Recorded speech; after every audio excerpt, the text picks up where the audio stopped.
right. Hello, everybody, and welcome to Good Morning Xbox. I am your host, Axel1324. And I'm coolcatterri. Yes, and welcome to the show, everybody. What a week! What a relaxing week's post game show season has begun. You know, the last one, Nintendo was the last one to go, and what a direct they had. That was one of the better directs as well. So, Microsoft getting people excited to be on Xbox, Nintendo getting people more excited to have a Switch, and Team Blue getting people excited to play kid games. So yeah, it's so funny to me. It's so funny to me. Terry, do you remember when the Xbox Series X was launching, and the first game that was like a second party deal was Super Lucky's Tale, and people were harsh on Xbox for only launching a kid game on the powerful Xbox Series X. Yeah, which I thought it was hilarious because their launch game was what was it, Little Big Planet, which is basically the same thing.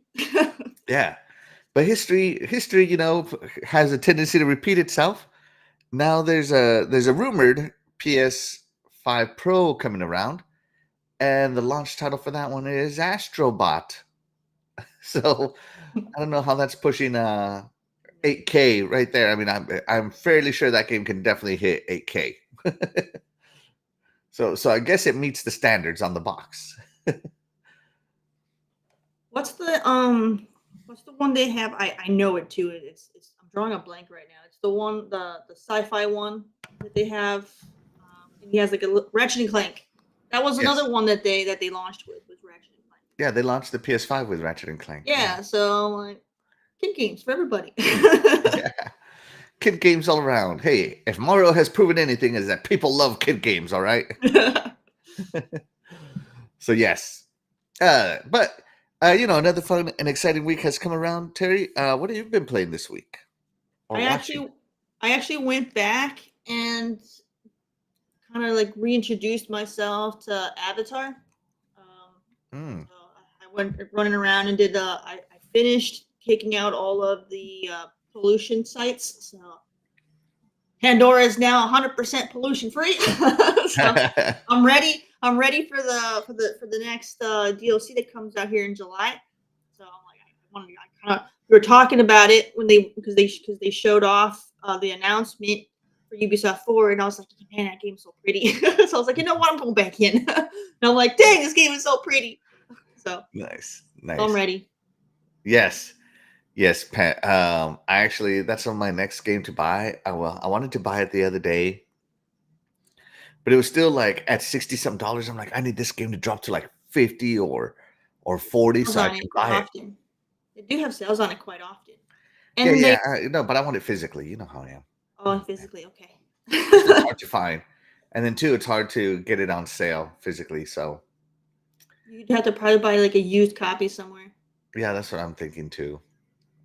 But I'll get it. I'll get it because it's still on my wish list. My wish list has expanded quite a lot this time. So yeah. Anyways, I have been playing more Sea of Stars, loving that game, and I got back into Tears of the Kingdom as I'm just running around and finding out. I'm doing some sort of rings with weather balloon missions. So that's what I'm doing right now. And what's funny about some of these missions is they don't show up on your mission tracker. You just have to keep track of them yourself. So, that's what I love about Tears of the Kingdom. It has like the big missions, the side missions, and then there's like little missions that's like, hey, if you wanna, you can. So yes, loving it all. But let's check in with the iconic chat. Iconic chat. Let us know what you've been playing. We love to hear what you guys have to say. Starting up first with my good buddy Doggy Dog 420 saying, good morning, everyone. Good morning, Doggy Dog. Thank you so much for being here. You are the real MVP. It's Timoth joins us. He says, what's up, Doggy Dog? Hey, Timoth, thank you so much for being here. You are the real MVP. Shout out to Graphic God for being here. He is the real MVP. He says, good morning from the backyard. He said he's mowing the grass. Yeah, someone is mowing the grass here too, but we can't see where. We live in there's a park in front of our house, and we can hear the lawnmower, but we can't see the lawnmower. There's some stuff in the way. Shout out to Fastback. Thank you so much for being here. You are the real MVP. He says, good morning, Xbox. Shout out to Happy Cloud Gamer. He says, hello, everyone. Hello, Happy Cloud Gamer. Thank you so much for being here. You are the real MVP. Doggy Dog says, the PS5 Pro isn't real. Another Twitter line. We'll see. We'll see. We'll see. They did remove the 8K from new PS5s now, so we will see. Shout out to the Gina. Thank you so much for being here. Terry, I want you to read this one. All right. Hi, all. This is now just a hawk, yeah? A hawk, yeah. Yeah.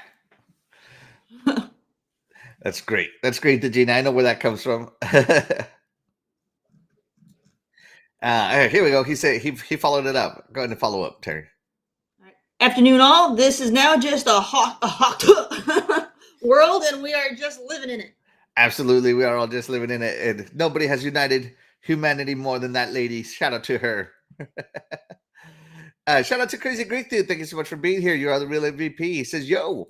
Shout out to Sith Lord. Thank you so much for being here. You are the real MVP. He says, good morning, everyone.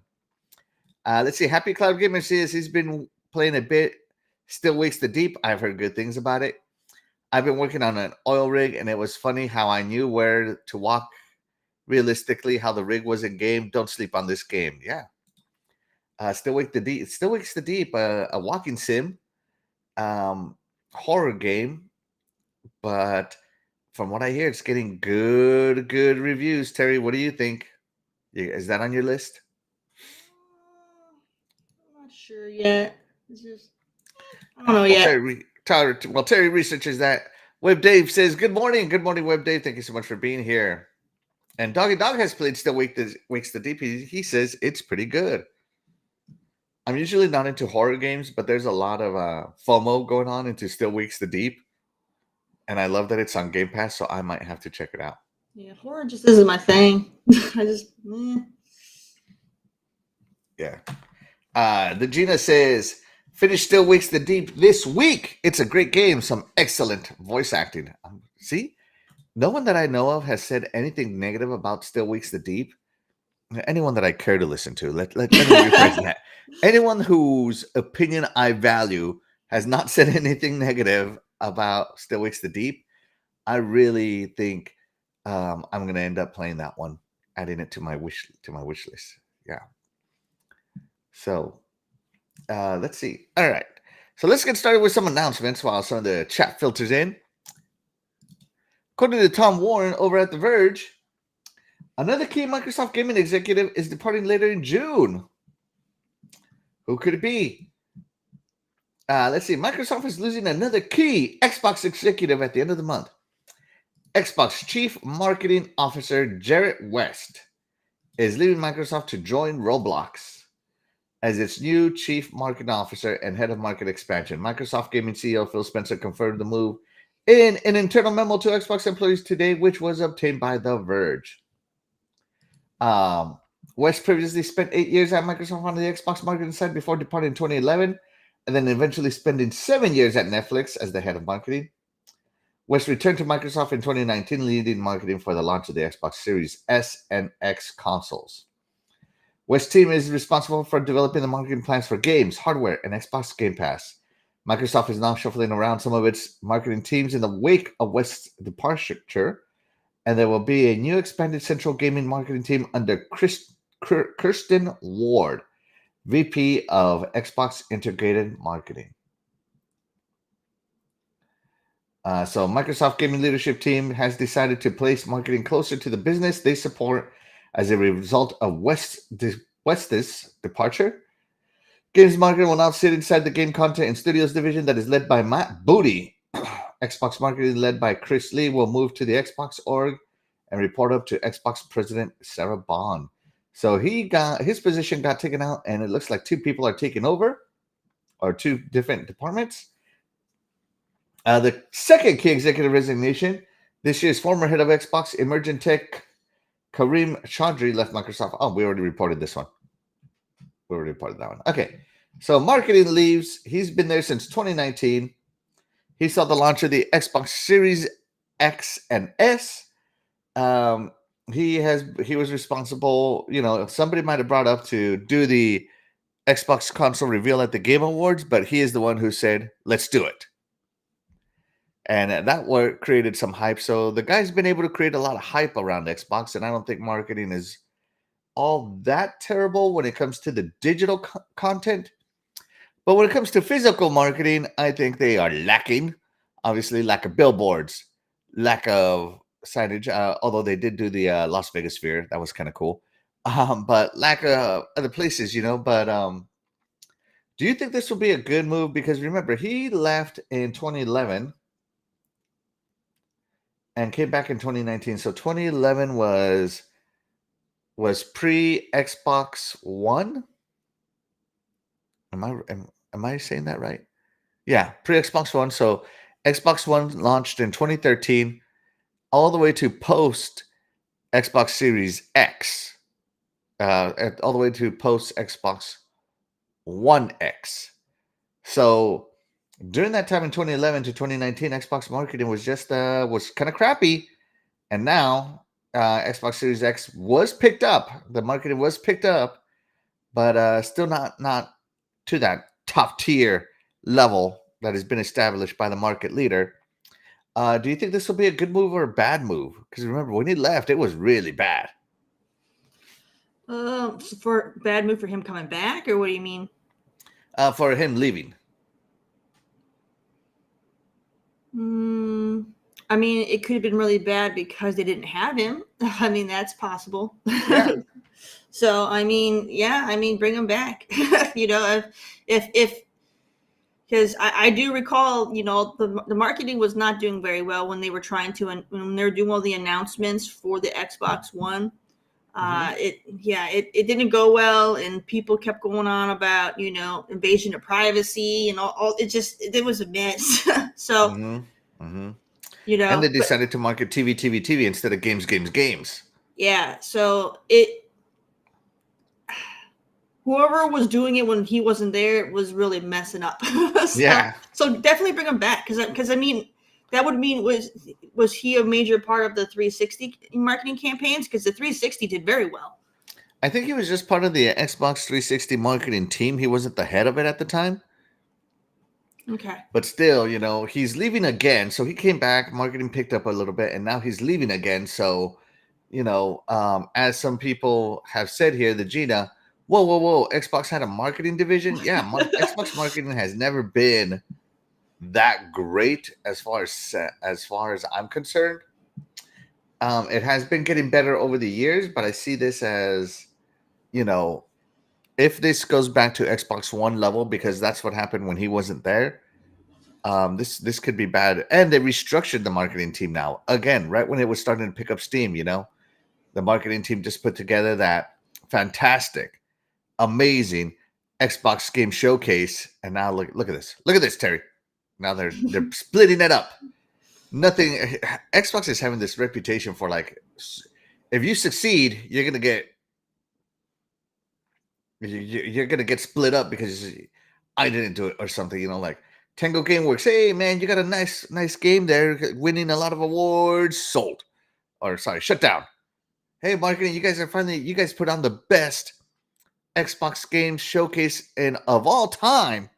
Split up. Like, this is Xbox that we're talking about, and they have a history of doing, like, they shoot themselves in the foot so many times. Anyways, I don't know if this is going to be good or bad. I hope it's good because I don't want it to be bad, but it just seems that when something reaches a certain level, Xbox is like, cha, can't have that. Well, am I wrong in thinking that way, Terry? Because that's the perception I'm receiving from Xbox. I mean, Microsoft plans very, very far ahead, so we're seeing the immediate results. We aren't privy to what their long-term plans are, and we aren't privy to any of the inside details of how things are really working and why these decisions are being made. So I don't like getting, into the emotions of like, oh, Tango, oh god, you guys just did the wrong thing. Like, we don't really know what was going on with Tango behind the scenes. To just be all out in your feelings. So Microsoft has, I don't know, like I've never really been mad with Microsoft with how they do things. I mean, they could have definitely done things better when it came to marketing for the Xbox One, but they never lost my faith. I still got the console right away after launch, and I loved it. And I still have faith in the company. So I mean, whatever decisions they're making, they may not make sense to us, but it doesn't mean that they're not going to be better for the long term. Yeah. And by the way, there's this thing in the industry where like they don't want to promote you. And I've experienced this myself where like they don't want to promote you. So you leave, and when you come back after like a while, you get that position that you weren't that they didn't want to promote you to. So sometimes in corporate structures, leaving and coming back, which is what this gentleman did, is part of moving up. So some people get promoted no matter what, like Phil, but some people they get passed up for positions and they got to go somewhere else so that they can prove that they can do the work. And then it's like, oh yeah, now that you have experience, here you go. Here's the position you were totally going to be qualified for anyway a few years ago. And that does happen in corporate structure. Unfortunately, it does. Shout out to Sir X-Man. Thank you so much for joining us. You are the real MVP. He says, good morning, everyone. Good morning, Sir X-Man. Thank you so much for being here. Doggy Dog opinionates. It's a good thing someone from marketing leaves. They ain't that good at it. Doggy Dog can market way better than these guys. Trust. Happy Cloud Gamer says, for me too, change company for work is always smart, like every 45 years to make better paid deal. When I sign a new contract, I believe he left to do something different and a better job. Yeah, and that's exactly what I was talking about. Happy Cloud Gamer, absolutely. Shout out to RWK88. Thank you so much for being here. You are the real MVP. And hey, you made it live. Thank you so much. Jacob Novik says, hi, what's going on, Jacob Novik? Thank you so much for being here. You are the real MVP. Shout out to Legendary Yobi. Thank you so much for being here. You are the real MVP. He says, as long as the games are coming, it's all that matters to me. All the other stuff that has to do with the business side, I do not care about. There you go. So yeah, he leaves. If you care, you care. If you don't, oh well. Like it's just an announcement. Let's see. Another announcement with the shutdown of Arcane Austin. Microsoft has begun to send out refunds for both the Xbox and Steam versions of the Redfall Bite Back edition. Yes. So this is if you bought Bite Back, they are releasing. Refunds, which is totaling about, depending on who I talk to, on their country's currency, it's between $27 and $30. So, but it is a full refund, dropping the game down to the standard version. So, users who purchased the Redfall Back Edition were promised additional DLC, which ended up being canceled. Yeah, the DLC campaign and the Heroes Pack that was supposed to release on Halloween, was canceled. So there you go. People are getting back that $30. So do you think that's good of Xbox? Yeah, I mean, it shows good faith. It shows that that they aren't trying to take advantage of their customers. So, because they easily could have just kept rolling off, be like, I'm sorry, it's so sad, sucks to be you. But no, they're showing good faith. They're like, hey guys, we promised you some content. We no longer going to give you that content. So here's the money back for the goods that we didn't give you. They're being good, business-minded individuals. Yeah, I'm all for it. Good on him. Yeah, absolutely on it for him. And of course, here's something from a guy named Halpinator on Twitter/X. So he got credited $27. And yeah, and our fellow resident guest Dreadpool also got credited, but he's not here today. So yeah. And I do think this is the right thing to do with customers. Absolutely. Sad that this happened, but it is definitely the right thing to do, is to give them the money back, because and also, you said that it was advertised that this is what you would get for this price, and if you don't follow through with it, that it leads to legal trouble. So shout out to Xbox for keeping themselves out of legal trouble. So yes, let's see. Legendary Yobi says, Axel, you guys had a fantastic show the other night. It was freaking amazing, right? We had our reaction to the Nintendo Direct, and we had a lot of fun. A lot of fun. My good buddy Doggy Dog says, man, this kidney stone is moving this morning and it hurts like a bad kidney stone. Yeah. Drink some cranberry juice, buddy. Drink some cranberry juice. Believe it or not, it helps just a little bit. Yes. And yes, good on Xbox, 100%. Yes, absolutely. Good on Xbox. Good for them. Yeah, not much to say here other than they got their money back. Some people, like I know, Death Dealer was looking forward to that Halloween pack with new characters and new heroes, and now she's not getting that. She actually did enjoy it. She was one of the few people I know that enjoyed this game, but now she has to stick to what she has. All right, that's gonna do it for this week's announcement. Let me get this other side ready.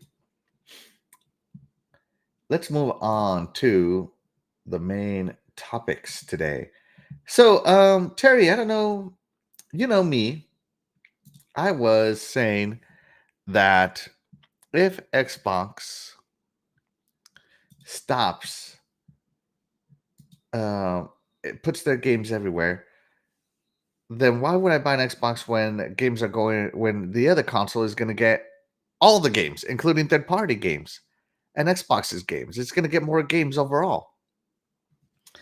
And people have been saying, that Xbox is the exclusive. I'm not going anywhere because I have a digital library, blah blah blah blah, right? So there's a video game that I have been hotly anticipating. None other than Black Myth Wukong is going to get delayed on Xbox Series X and S, and now Microsoft has responded. This is thanks to Jez Corden of Windows Central.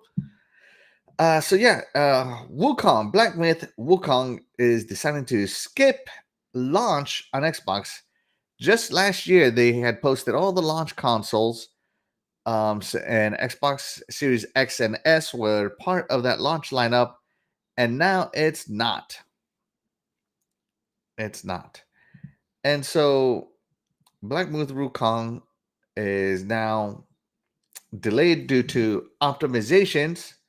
It was delayed June 7th, 2024 to an unspecified date. And Microsoft has offered a rare statement regarding the delay, adding some mystery to the proceedings. So, they say that they want to do delayed for optimizations. So when this was announced in 2022, the game had already been working on for 5 years. And so now, 2 years later, it's delayed for optimizations on the Xbox, but PC and PS5 versions are coming out. And here is Xbox's response to it. We are currently optimizing. Oh, sorry, not Xbox's. This is Game Science. We're currently optimizing the Xbox Series X and S version to meet our quality standards, so it won't release simultaneously with the other platforms. We apologize for the delay and aim to minimize the wait for Xbox users. We will announce the release date as soon as it meets our quality standards. Bunch of crap, right? And then, so they asked Microsoft about it, like, hey, what's going on? Is it really because of optimization? Is it because of the Series S? Or is it because there's a backdoor deal going on? And Microsoft said, we're excited for the launch of Black Myth Wukong on Xbox Series X and S, and we are working with Game Science to bring the game to our platforms. We can't comment on the deals made by our partners with other platform holders, but we remain focused on making Xbox the best platform for gamers, and great games are at the center of that. I agree with that great games are at the center of that, but when a big anticipated game like Black Myth Wukong, well, maybe it's only anticipated by me here. Um, you know, the Xbox platform becomes less attractive to gamers like me. Um, Especially because the collector's edition probably won't go on sale for Xbox console. So I will never be able to get a collector's edition of Black Myth Wukong for Xbox. If I want a collector's edition, I gotta commit to PS5 version or PC version, which is not the way I like to play my games. But I listened to the Xbox too because I knew Jez was gonna talk about this, and he said that this part right here was completely unprompted. They just threw it in there. So now there's a rumor going out around that Black Myth Wukong was money hatted by slimy Sony. So it's not optimizations; it was money hatted. Terry, what do you think that it was money hatted, and why wouldn't they just say that they were money hatted? I don't know, probably because it's just, I don't know, bad publicity. But I don't know. I mean, Sony's wallet is not that deep compared to Microsoft, so I don't know. But I don't know. I blame China. I'm gonna blame China. So that's gonna be me. So it's just one of those things. People are gonna look into it how they want to look into it. We can't see what the real thing is, but since I know right now, trading has become kind of very strained right now, politically, between the U.S. and China. So I feel like there's probably something else going on that they're not going to talk about. Probably a lot more red tape that Microsoft has to go through to get stuff from China. So that probably could be what it is. And so maybe, a Japanese company can make deals a little bit easier than what we can. But people are going to read into it however they want to, and they're going to make it a console war thing. I more than likely this is a political thing.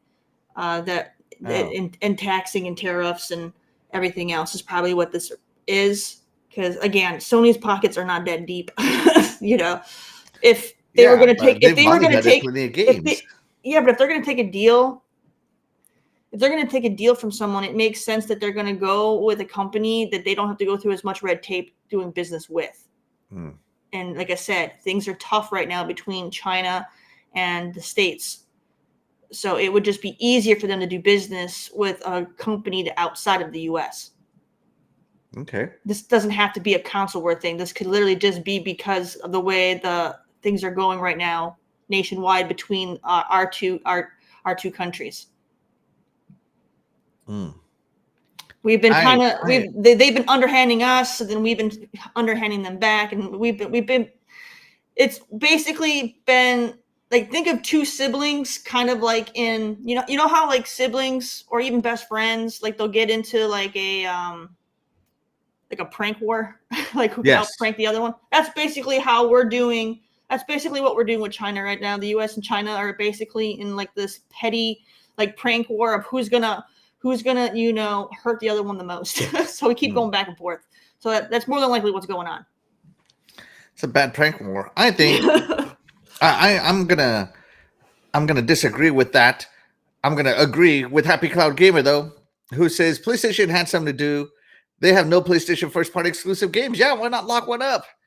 But because the game was already advertised for Xbox Series X and S, they probably can't say that they were money hatted.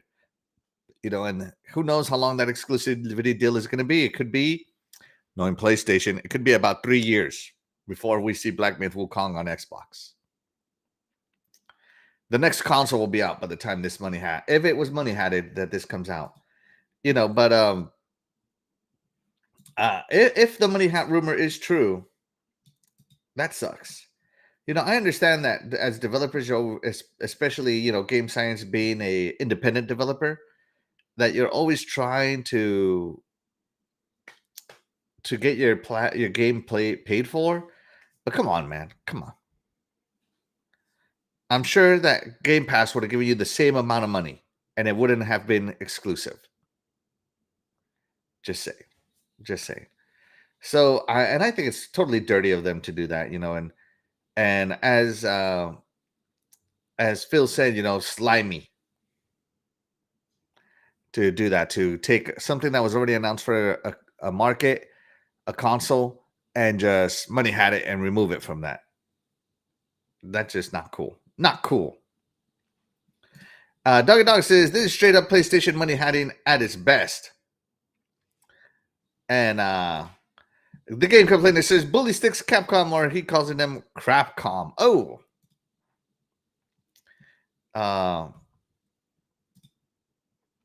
So Doggy Dog 420 said, like I heard someone say that yesterday, you don't take the Xbox logo off a delayed game. This is money had it. Oh, did they take the logo off it? Let's go look at Black Myth Wukong's website. Black Myth Wukong. Did they take the Xbox logo off it? Let's see. I need the website, even though it's going to be in Chinese.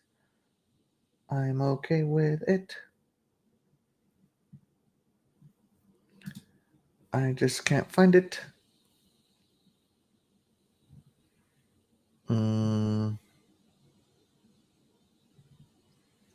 Let me see. Google just gives you nothing but Google related search results instead of like what you're looking for. That's why I don't use Google. You know, it's gotten worse and worse and worse over the years. Does Game Science have a website? Pretty sure they do.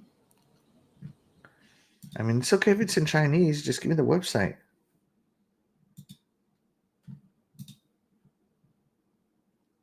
Website. Okay, here we go. Translate the website, please. I'm seeing if they have any logos on here.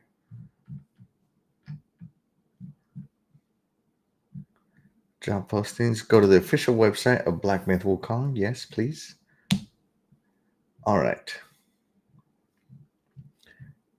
The more I see of this game, the more I want to play it. Like I really, really do.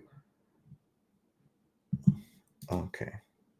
They don't post any logos up on their official website of any console. They post their social medias. Do they have like a pre-order tab? Yeah, of course they do. Let's click the pre-order tab.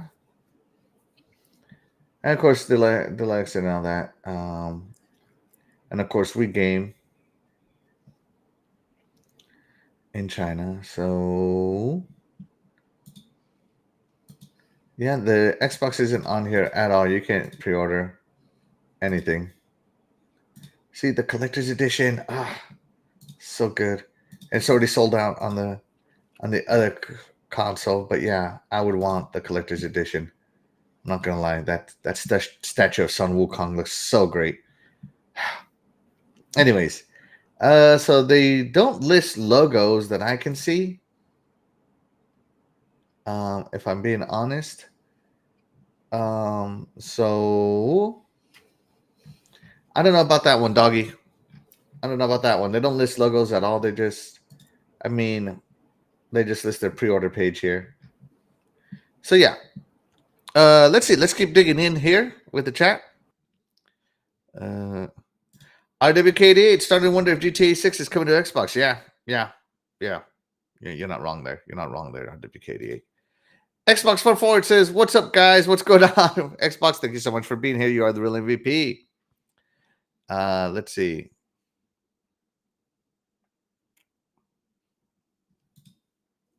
Jacob Novik. This might be more. This is what I truly feel like, and I feel like money hiding is slimy, and it should stop altogether. But Jacob Novik says, "I myself don't give a dang about this. People say that Xbox needs to be like Sony and money hat, but they better not. I'm glad that Xbox won't do that, and that Phil refuses to do third-party deals." Yeah, a lot of people say that Xbox Game Pass is the exclusive. I think money hats in the future, instead of being platform money hats, need to be service money hats. Like, oh, hey, this is going to be it's going to launch everywhere. But, if you're a Game Pass subscriber, you get it day one. Or, if you're a PlayStation Unlimited Premium subscriber, you get it day one, whatever. I think that is more what I would like to see. Instead of console third-party money hats, I would like to see service money hats. Because money hats are going to happen no matter what, right? So, but at least in that case, I can still play the game on my preferred platform. I just got to pay $70 for it. Well, what do you think about that, Terry? I don't know. I don't know. I really don't think this is a Sony. Like, even if they have a deal with Sony, I don't think it was. I don't know. I don't know. I feel like people just want to instantly go to the whole console war. Like, oh, it's because it's Sony, because Sony and Xbox are at war, and this is Sony being, Sony and hating on Xbox. Like, I don't know. I feel like that's just childish to always think that that's the solution. That's not always the solution. So, but that's what's happening, Terry. We don't know that's what's happening. Everybody here that is on that narrative is making assumptions. Like, no one knows. You're all just assuming nonsense because you don't have the facts. And I don't like assuming things. I like to have facts. I see. Doggy Dog says they can keep this Souls like there's only 100 other ones coming out this year. You got to get with it, bro. Souls are the key to the future. Shout out to Dan, the man Cunningham. Thank you so much for being here. You are the real MVP. He says, hey all, how's everybody doing today? Doing great. Thank you so much. Let's see. Xbox says Sony scooped up a type of exclusivity right after the reel for the game. They jumped right after the hype grew. Yep, they probably did.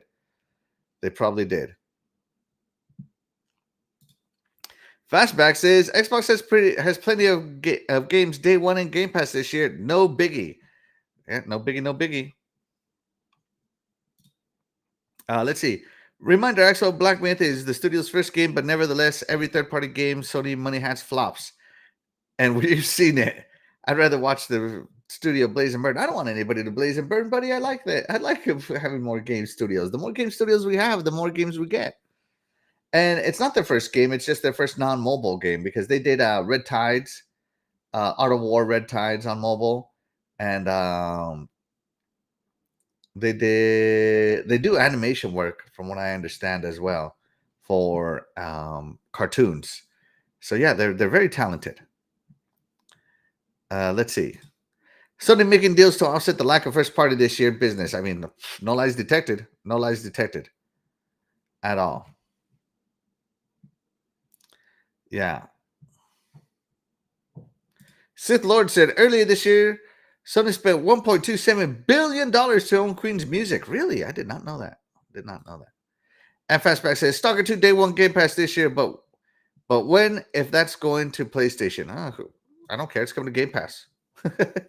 You see what I mean? Like, it doesn't need to be console exclusive as long as, I have an option to play it on the console I want. That's what I'm mostly about.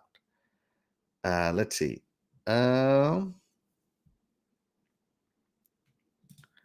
Fastback says Xbox and PlayStation will always have exclusive third-party deals, plenty to go around. Let's see.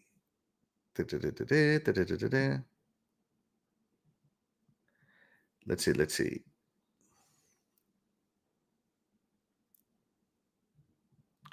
Xbox says people have short memories, man. We already knew Sony was all over this at a time where they were locking down third-party games. I never heard of it. You got some good inside sources there, Xbox. You gotta let me know. Send me a DM, buddy. Yeah. Happy Cloud Gamer says we need competition. Exclusive deals need to go down. Yes.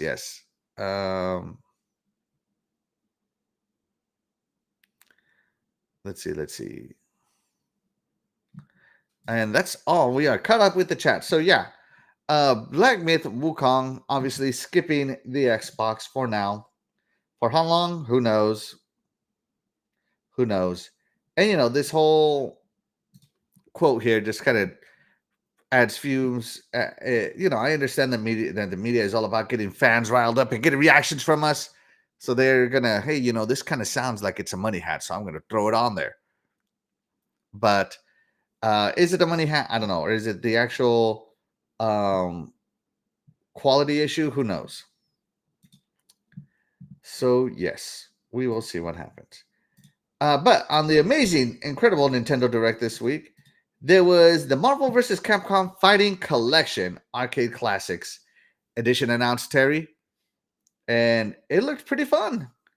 I was through this whole trailer. I was like, whoa, And then I looked into the games that are on here, and it is some great, some not so great, but overall, all of them fun.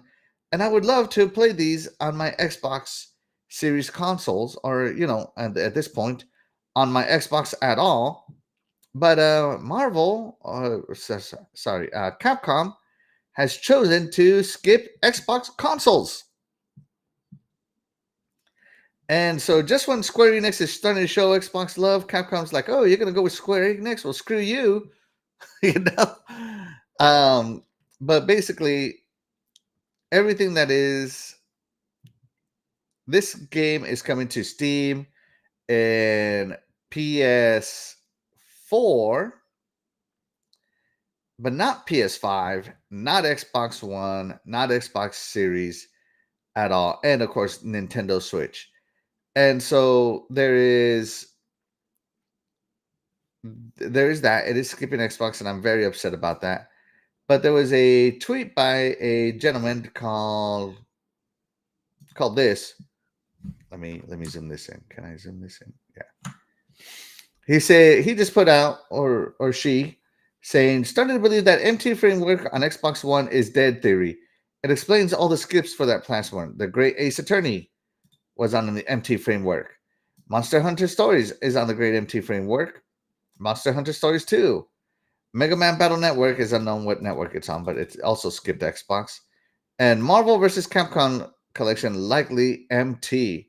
So he could have a point that this is MT framework, and it's just not worth it for Capcom to do this. Now, I don't know how it's not worth it, because modders, we know modders aren't developers being paid. They're just people who are fans. They seem to be able to work with MT and get it to work on new stuff. Why can't a big publishing company do this? And it just bothers me that more games are skipping Xbox again for whatever reason, for whatever reason. And we're going to miss out on games like The Punisher, a great beat 'em up. You got X-Men Children of the Atom, the arcade version, not that crappy Super Nintendo version. That's right, I said it. Come at me, right? And we get Marvel vs. Capcom 2. It's gonna, and I don't think we get Infinite, do we? Marvel vs. Capcom Infinite, no. But still just, you got the incredible soundtracks, you got artwork, and it just goes away. All of that, you don't get any of that if you're an Xbox only gamer. Terry, are you sad that this isn't coming to Xbox? No. But I don't know. I feel like this is one of those things where it's going to be such a niche fan base that doesn't matter where it goes. The sales aren't going to be that high anyway. It's just, and like, I'm not mad about a bunch of games that are just ports, so like, I can't get mad over a bunch of ports. We see a lot of like Capcom likes doing these kind of collections. They do it a lot with Mega Man. Like, they've resold the same Mega Man collection like 50 times over. And I've bought all of them. It's just, I just can't with it. It's just one of those things where people are going to be excited, and it's not going to sell very well compared to other stuff that Capcom has. And people are going to be excited about it for like 2 weeks, and they're all going to move on to the new game, so they're not going to be playing these old ports. They're just not. Yeah, the 2 weeks thing is correct. How dare they rob me of 2 weeks of excitement, those jerks. 2 weeks of excitement. Now it's 2 weeks of sadness. It's been replaced with sadness. Yeah. Oh. You say it's a bunch of ports and who cares? But like you brought up Mega Man. I have bought every Mega Man port that has released on the Xbox, period. The Legacy collections, bought them. The only one I couldn't buy was Battle Network, because it wasn't ported to Xbox. And I'm just sad. I'm sad about that. And I'm a huge old school gamer. I love my old school Capcom.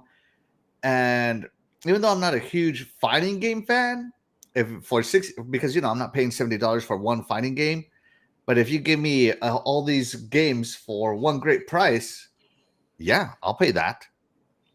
Get my butt kicked by people like Doggy Dog 420 on the chat and my happiness will turn to madness and stop playing after 2 weeks, as you said. But it's still, I get robbed of that experience of Doggy Dog kicking my butt on these games. But it just sucks that it's skipping Xbox. Like, I don't like third-party games that have no reason to skip Xbox just because they choose to, I guess. I don't know. A lot of people say like, oh, third place, console sales don't matter, blah, blah, blah. Console sales matters quite a bit, guys, for install base. Because look what we're getting here. We're getting skipped. Because you only bought one console. Terry, go buy another console. Okay. Fix this. I'm not buying a junk console just to buy a junk console. I'm good. No, you got to buy a junk console so that Axel can buy a Legacy Collection. Nope. Let me scroll up here. The chat has been quite vocal on this one. Let me go. I would say it makes sense that this would go to Sony because the PlayStation 5 is nothing but a port console anyway. So let them have more ports. Oh, it remake Station 5. Remember that guy? Oh my God. King of the ports. Sirxman says, I'm getting Marvel vs. Capcom Collectors on my PC. It's a must-have for me. If it comes to Xbox, I will double dip. Doggy Dog says, it sucks it's not an Xbox, but it is what it is. And it is a great collection. Absolutely, absolutely. The Game Complainers is excited. He says, here we go. I would have quadruple dipped. Marvel vs. Capcom was not the game to skip Xbox. Not a good look for Capcom. This franchise goes all the way back to the OG Xbox. Agreed. I mean, Marvel versus what is it? X-Men versus Street Fighter, was it? Is that the one? Or was it I think it was Marvel versus Street Fighter. That one was fantastic on the Sega Saturn if you had the 4 megabyte cart. Let's see. The Punisher is such a great beat 'em up. Yeah, it is. The Game Complainer says, MT or not, don't be lazy devs and do your dang job. Yeah, do your dang job and make me a video game on my favorite console. I agree. Let's see. I'm not going to post that, Happy Cloud Gamer, but thank you so much for that comment. Let's see. Sir X-Man said, yeah, okay, yeah, we're just talking about the Saturn. I have the Saturn version of the Marvel series. Yeah, exactly. You know what I'm talking about. I love Marvel versus Capcom. Yeah, okay, so speaking of the Saturn version, little old school for you guys here. So Marvel versus Capcom on the Saturn was superior to the PlayStation version because PlayStation's RAM problem got rid of the tag team fight, so it was all 1v1s, whereas if you were on the Saturn version, you got the tag team fights and the closest arcade port ever. So yeah, there you go. Yeah, false. Capcom is having network issues on the Xbox. What? Never heard that one. You'll have to expand on that one. Let's see.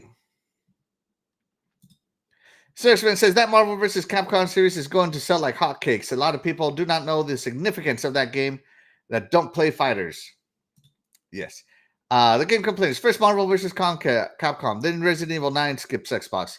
When do we say enough is enough with these lazy devs? Wow. Yeah, I agree. The fact that some of these games just skip Xbox is annoying. And, the fact everybody's like, oh, Xbox doesn't care if you sell consoles. Well, they might not care if they sell consoles, but I'm sure they care if software doesn't come to their console. Right? And software isn't going to come to the console if they don't sell any consoles.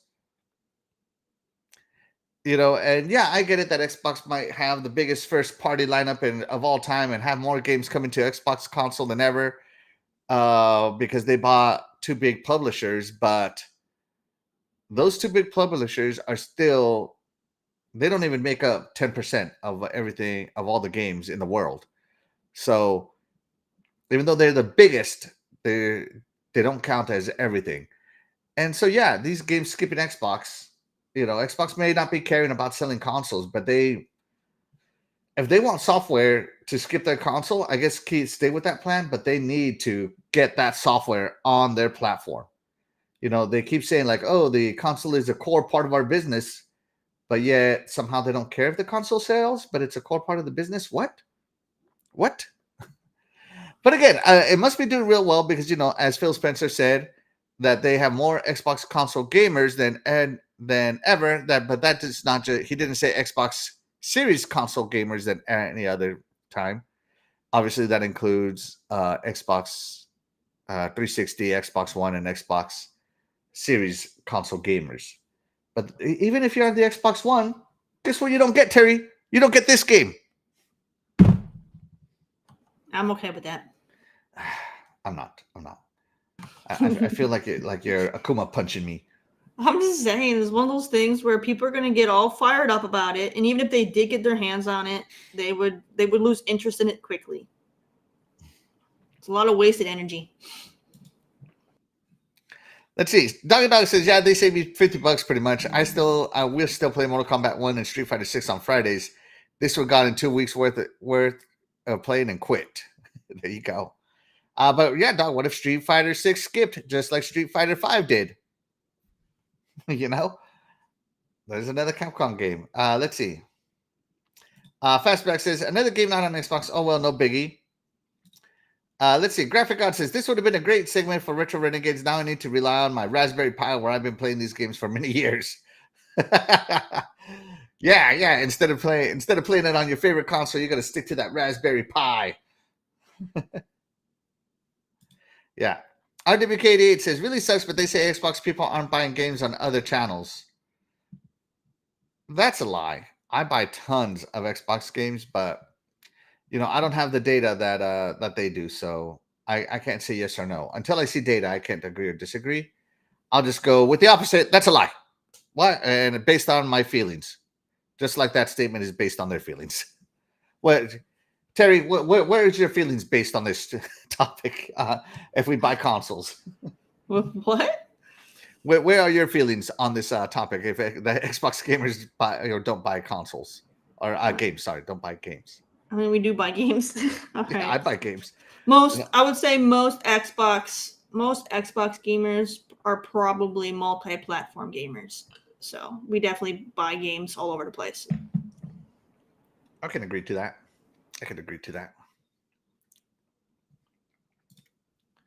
Let's see. Can you stream Marvel Fighting Collection web browser Xbox Series X? Yeah, no. Let's see. RWK88. They say Game Pass has trained people not to buy games. No. And I don't know why they're complaining. Because I'm subscribed. It's not like Game Pass is free.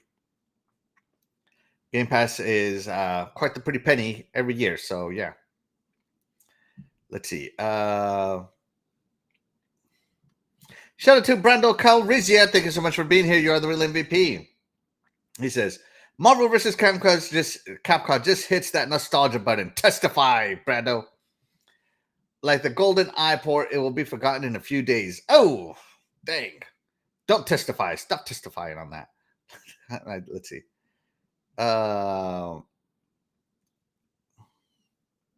Let's see.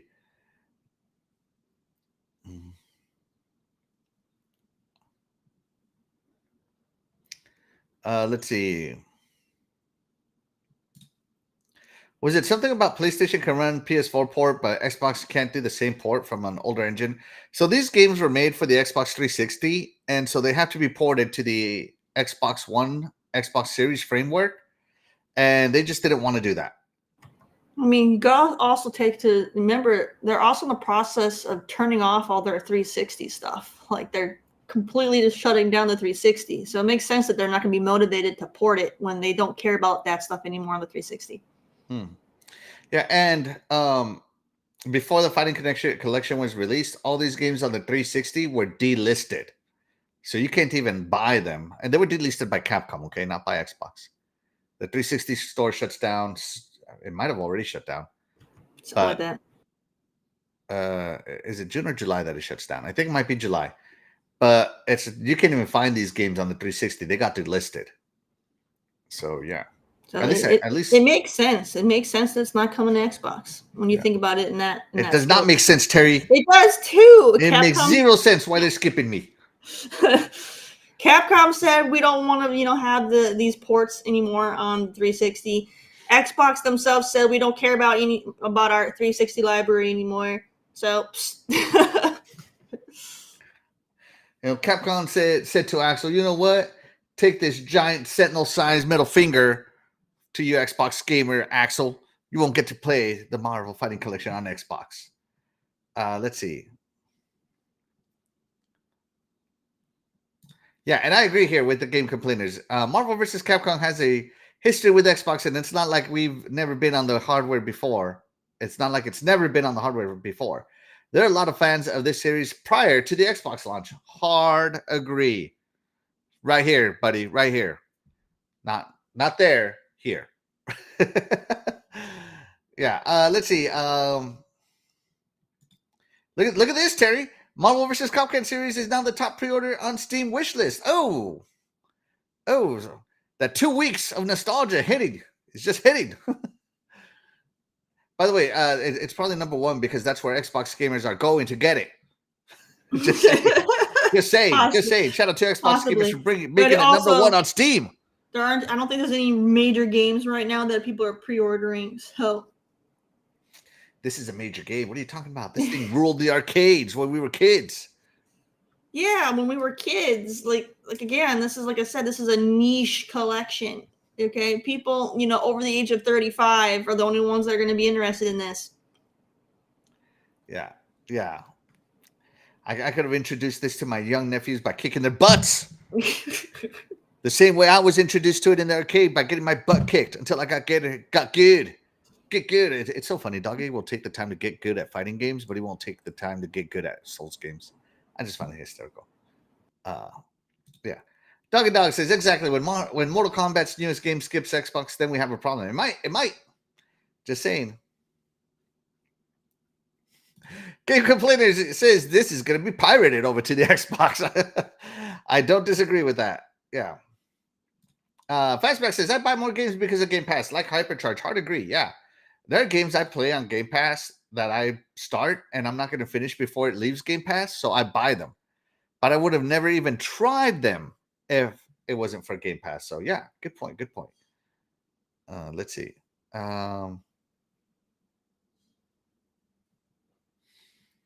Let's see. Yeah, Doggy says it shuts down July 29th. Legendary Yobi says we won't know until Capcom gives a statement on Marvel vs. Capcom port for Xbox soon. I don't think they're going to give a statement. I don't think it's in their nature to give statements over this. They didn't give a statement over Mega Man Battle Network not coming to Xbox. They didn't give a statement about Monster Hunter Stories 2 not coming to Xbox or why it's not coming to Xbox. So yeah, I don't think they're going to give a statement. Yeah. Let's see. Shout out to DE. Thank you so much for being here. You're on the Real MVP. Says they're going to say it's been 2 generation Axels. You should have the disc by now. What makes you think I don't? Just saying. What makes you think I don't? Hold on a second. Hold on. Let me head on over to Twitter here for a second. You guys want a story? I'm gonna give you a story while Axel browses the internet. Yes, so, give him a story. Marvel. I can't remember. I think it was Marvel versus Capcom, the first one. I think it was the first one, not the second one. But my husband kept going on about how great that game was and how much he wanted it. So for one of his birthdays, I went and I overspent on getting the physical copy for I think it was the PlayStation 1 or something. And I must have spent like over $50 on that stupid disc because he's like, the best game ever. You know what happened? He played that game like twice and he's never touched it since. So money well spent. That's why I don't give a crap about this port collection. Okay? It's going to be a lot of, oh yeah, it's the greatest thing ever. All the nostalgia. And what that nostalgia is going to do? Nothing, because you're not going to play it anyway. There's my story. Okay. So the reason you're sour about this is because of your husband? Don't you, Terry's husband? How dare you do this to me? Terry would 100% be on my side if it wasn't for you. And your not enjoyment of that amazing gift she got. I think I spent $80 on a PlayStation 1 disc. I'm good. So all my games are still packed up, as you know, from the move, Terry. But this comes from Ayala Gamer. Look at this. Look at this greatness that was on Xbox. Look at this, Terry, and tell me they're not making a mistake. All these people, like you said, the nostalgia kicks in. All these people that got to play this, now they don't get to play it. Yeah, this deserves to be made bigger. Look at this. Look at this beautiful. And by the way, I own all of these Mega Man collections, every single one on Xbox as well. So let's see. Which ones do I own? Let's see. Own it. Which one's ultimate version? This one, ultimate. Own it. No. New. Own it. So yeah, out of all owning these, it I is own one thing, but these games aren't a lot of being these. played. These games are not being played by the majority. All right, they just are collecting dust in a box in their closet. Terry, no game in the world is being played by the majority. The most market penetration a game has is 10%. I'm just saying, and that's on Nintendo. People are throwing all this. You know, they're all upset in their feelings about this game that they own, that they currently aren't playing, that now they can't buy again to also not play. Like, you already own it and you're not playing it. What makes you think you're going to play it that much more when you buy it again? Soundtracks, you got access to the soundtracks. Special moves, artwork. You're going to play it. Little things in life. You're going to play it a couple times because it's new. You just bought it, and then you're going to forget about it, like you forgot about the other copy you already owned that you forgot about in your closet. Like, come on. Oh, Terry, I can only play one game at a time. It's a life retro, not retro. Yeah, and you know what balance. games that people are going to be playing? They're going to be playing the new hotness. They're not going to be playing some game that's like 30 years old. Okay, I think porting games makes these games new hotness again. This is the hotness. It'll be no different than when the Ninja Turtles came out or when they made Streets of Rage 4. It was the hotness. Oh my god, I played the crap out of Streets of Rage 4. It was the hotness for like a couple weeks, and then back to the closet. All right, people move on quick. Oh my gosh! Oh, so such a retro hater. People like to brag about their collection, but what is their collection doing for you? Nothing if it's in a box in the closet. 100% agree. That's why I'm going to take up 90% of my house with my collection. Let's see. Let's see. Fastback says, I guess those crimes that this is not coming to Xbox and Phil needs to do more can go to PC like all the other fake outreach fanboys. Yeah, I talked about this on Game Complainers. Seeing as this is not coming on Xbox, I am not, and not coming to PS5. I am not buying this on PS4 and playing it with with the biggest cramp-inducing controller of all time. And that's just playing regular games. I'm certainly not gonna use that controller for a fighting game. So if this doesn't get an Xbox release, which it probably won't, I'm going to wait for a Steam sale because that's my retaliation. I'm not paying full price on PC and playing it with my Xbox controller linked to my PC because there's no way I'm going to use the Cramp Inducer 4 to play this game. That's probably why your husband didn't play it very much. He got cramps playing it. Just saying. No, he was thinking about the future of his joints. No, he has small hands, and he's Navy, so he's used to being in tight, confined places. So it's not going to bother him none. Oh my god! Oh, talk about cramps. All right. Let's see. Yeah, I agree with Sir X-Man. People bought a Dreamcast just to play Marvel vs. Capcom 2. Agreed. Yeah. And the Game Complainer says, I feel bad for the customers waiting for games to come out. Yeah, like me. Feel bad for me, Terry. I don't. How about a little empathy, a little sympathy? I'll give all my sympathy to your wife for having to put up with you. How about that? Let's see. Well, let's see.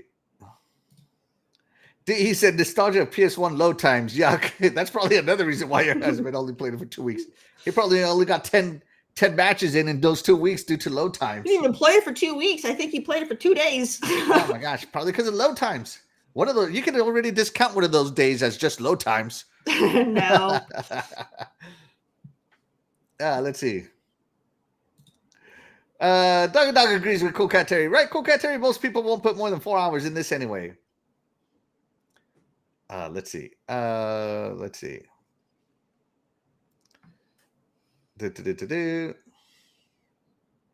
Yeah, and I said this, man, in the PlayStation 1 version, you couldn't tag. Exactly. That's another reason why your husband probably stopped playing it. It was half a game. It was the one he wanted. He said that was the one he liked. Like, I spent $80 on that piece of trash game. All right. And Happy Cloud Gamer, shout out to you with the facts, spitting facts out there. Terry, most gamers are hoarders. Absolutely. 100% facts. Can't deny it. I wouldn't say most gamers. I would say, again, it's the niche hardcore ones that spend hundreds of dollars on collector's editions that stay in the closet. That stay in the closet. DE says maybe their Hori controller is better on the newer system. Load times, maybe accumulator features or something. .NET Play. Yeah. A lot of things we didn't get back then. And shout out to my beautiful wife, Louise V, and she's the real MVP of my life. But right now, she's Terry's MVP. Thank you, Miss Terry. Thank you for saying that. Agreeing with Terry. And my wife, finally someone helped me to say it out. Love it. Oh, man, the chat is really into this. I mean, look, all I'm saying is we got Streets of Rage 4, which had online play. We got a new Ninja Turtles that had online play. And people aren't still playing them.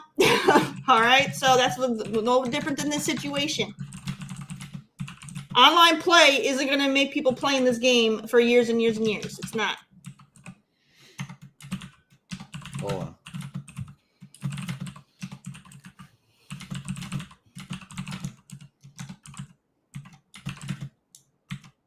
I'm making a poll here, Terry.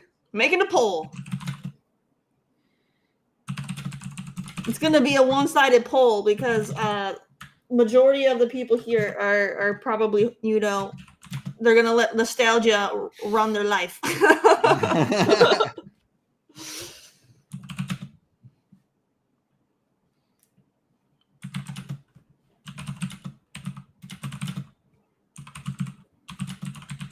Oh my gosh, it's wrong. No.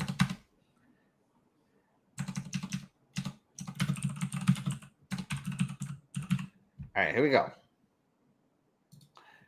I put up a poll, chat. Let us know what you think about this. Let us know.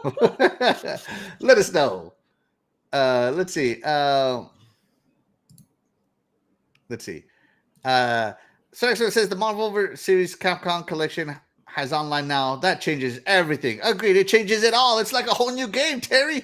Yeah, that's why, like I said, those other games that everybody had been clamoring for are no longer being played. They have online. When was the last time you played Streets of Rage 4, Axel? I last played Streets of Rage 4 after I played it for 50 hours, Terry. Yeah, in the first month. It was only like a 10-hour game. I finished that game so many times. Yeah, well, that's not going to be no different than this. You're going to finish the game within the first 3 hours. You'll be at the end of the game because these games are short. They only seemed long because you had to use quarters to keep continuing. So this is going to be like a 3-hour experience. You're going to blast through the game, and then what? Your nostalgia has run out of character. Repeat, just like I did with Streets of Rage. You're gonna play it a lot at first, and it's gonna fizzle out. It's gonna fizzle out quick. You played 50 hours within the first month of launch, and you didn't touch it after that. All right, nah.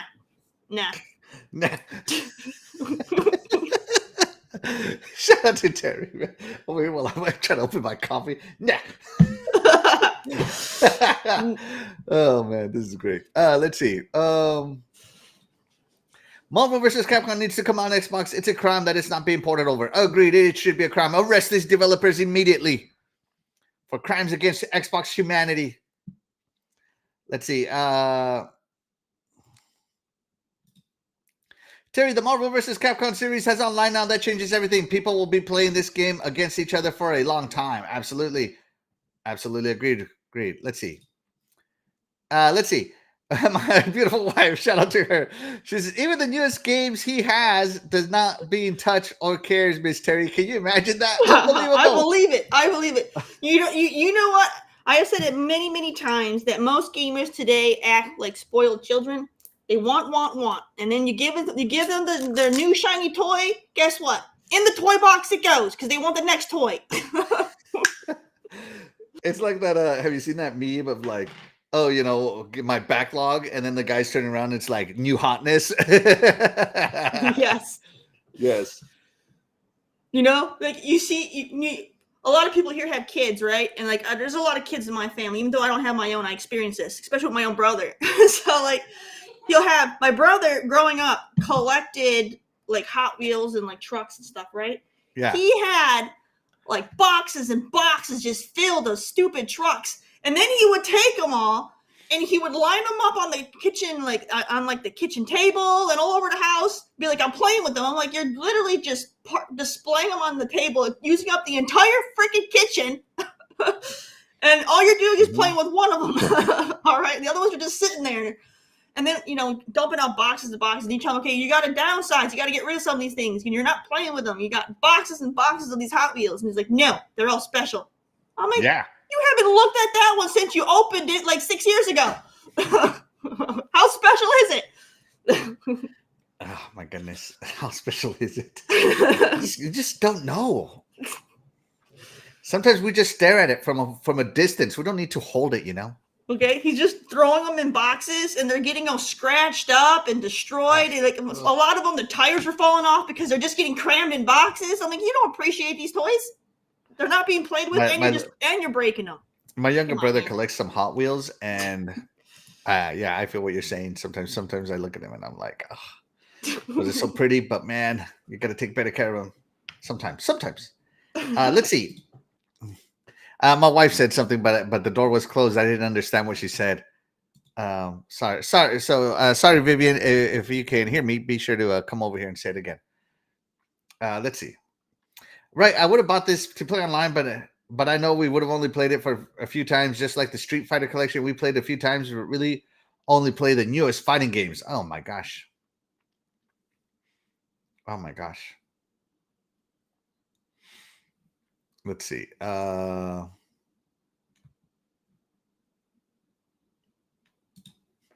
game complainer says, I am right next to a Marvel vs. Capcom 1 arcade machine, Axel. Dang. Are you playing? Let us know. No. Collecting dust. that arcade machine is collecting dust. Collecting dust. It doesn't even turn on. Just kidding. Let me see. All right, Terry, we had a poll. All right. Should Terry have some sympathy for those of us that don't get to play the Marvel vs. Capcom on Xbox? 77 said no tears needed. 22% said yes. She needs to cry for me. 9 votes. Ha! Play that, Axel. No tears. No tears. Dang you, chat. Let's see. Louis, my beautiful wife says, he says I am a hoarder, but then I sold everything I like. Yeah. Oh my goodness. Yeah, my wife is like, why don't you sell some of these games? And I go, yeah, I'll sell some, but I never do. So she does have a point. Mean. She does have a point. But speaking of other games, guys, that's gonna do it for that topic. We're gonna move on to Terry's Indie Spotlight for the week. Hold on, before I do, I want to answer Sir X-Man. Okay. Wait, hold on. Before you answer Sir X-Man, let me find his chat. Here we go. All right, Terry, do you play fighting games? Okay, I grew up on fighting games. Okay, and I played all of the Mortal Kombats up until what one are they on right now? I skipped, I think, the last 2. 11? Oh, well, technically, I think it's Mortal Kombat 12, but yeah, I think 10 was the last one I played because I completely at that point I had lost interest in fighting games. So I played fighting games my entire gaming career up until like 10 of Mortal Kombat, and then that's pretty much where I fell off the wagon for fighters. I did go and I did play the new Ninja Turtles when it came out, and it just didn't hit. It's just the nostalgia of having the classic games is there, but when you go and you replay them later in life, at least for me, it just doesn't feel the same because the experience you had when playing them the first time as a kid, you're never going to be able to recreate that as an adult. And I feel like people are chasing that high of experiencing it like you remembered as a kid, but you're never going to experience it like that again. Okay, you're just not. You're chasing something that's unattainable. So I just fell off the wagon for fighters, but I want to recreate my memories, but with my nephews this time, with me being the older, better at video games guy, and my nephews being sucky and crying. Giving them those hard video gaming lessons that we all learned as a kid. Got to pass it on. Anyways, Terry, are you ready for today's Indie Spotlight? I am ready. All right, here we go.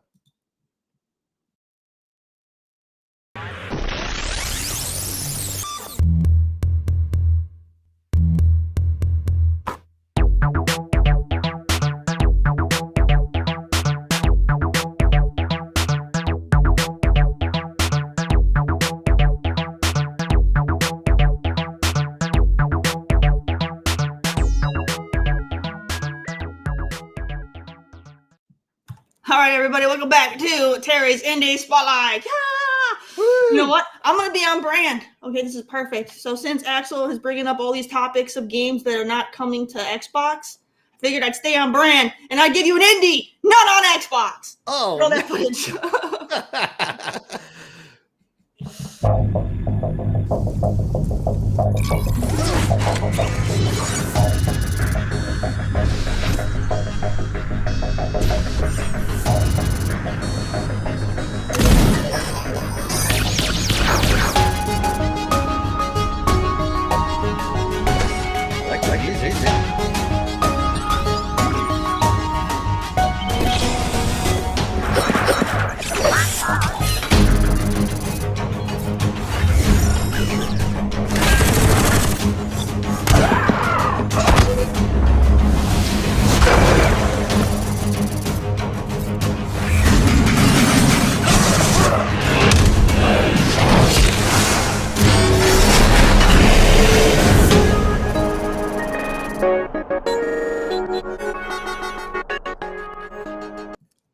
All right, you guys.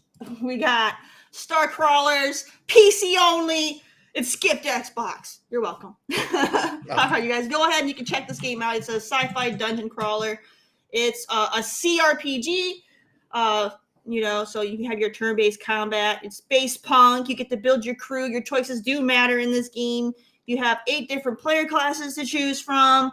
You have your random, generated, weapons and armor and all that kind of stuff, too, for those of you that like your RNG. You get basically, you hunt down bounties, you conduct corporate espionage, you do all the things that some, space pirate pretty much do. So go have some fun and enjoy yourself. It's $20 on Steam. So, and it came out in 2017, too. So hold up. You showed me a game that came out on PC, Mac, and Linux? Yeah. And skipped it. Wow. Mac? Yep. Wow, it's like one of the 5 games they have on that thing.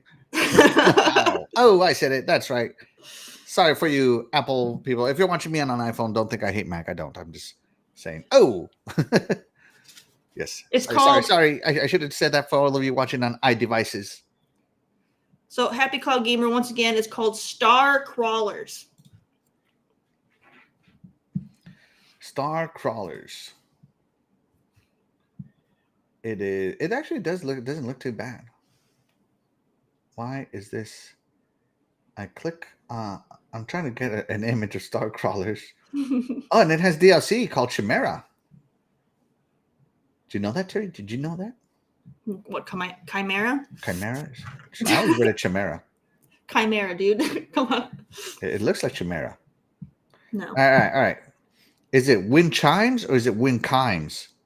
Oh my God, dude. Well, what's the word? There's a difference. Chimera isn't an English word, dude. There's a difference. Chime is. All right, hold on. Come on. How do you pronounce this? How do you pronounce Chimera? Is it Kai? Mera or she? You're making a poll on the pronunciation of a non-English word. Hold on. Let me keep getting situated here. I actually think, yeah. Here we go.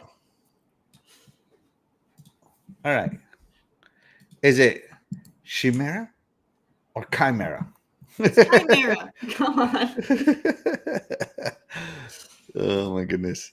I'm just gonna leave the poll up for a few seconds. It's not gonna be very long. Doggy says Terry is right. Put those votes in, guys. Put those votes in. You know what, Doggy? You're now Dodgy Josh 420. That's right. Let's see. Put those votes in. I have a feeling everybody. It should be 100% the correct pronunciation. I do these things just to bother Terry, in case you guys haven't noticed, because I know it gets under her skin. So, shout out to Terry. All right, that's enough time. Terry, how is it pronounced? 83% Chimera, 16% Chimera, 6 votes. So I feel like that one is probably Axel. All right, let's move the show right along. All right, so Matt Booty did an interview with, oh geez, I already forgot, with someone from some outlet. I forgot. It was a lady. I forgot who it was. Hold on. Yeah, the Strictly Business podcast. By the way, guys, if you click on this podcast, it's like 38 minutes long with 10 minutes of ads. So the interview is actually quite short. So yeah.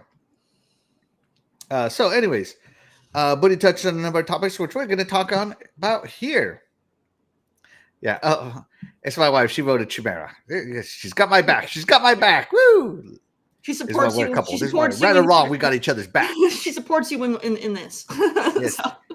Yes. Good times or in bad times. She's out there. Yes. Yeah. Shout out to Jean-Luc. Yeah. To John, instead of Jean-Luc Picard, it's Jean-Luc Picard. Yeah. Let's see. So Matt Booty said that they touched on a couple of things. I listened to the interview, guys, and there's very few that isn't covered in this Windows Central article that was of importance. Okay, so let's see. All right, so first up was about release rhythm. They were talking about release rhythm, Terry, how they're going to release all these games and how they want to make sure that they don't release games to go up against not only their own studio games. So like if they have a DLC, they don't want to release the same day as a DLC. And they definitely don't want to release two games real close to each other because then gamers won't get to experience. So they want to give games time to be enjoyed on this release rhythm. And not only that, because they have so many games to release now, they also don't want to release games with any of their third-party partners. So, Xbox has the marketing rights to a lot of third-party games. They don't want to release their internal studio games and overshadow those third-party marketing right games that they have. And I think that's all overall very good. That they're aware of where these games are going to be released.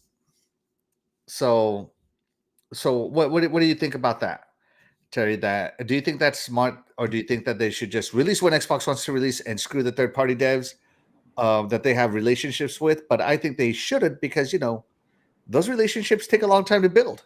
Yeah, and you don't want to burn bridges, Mm-hmm.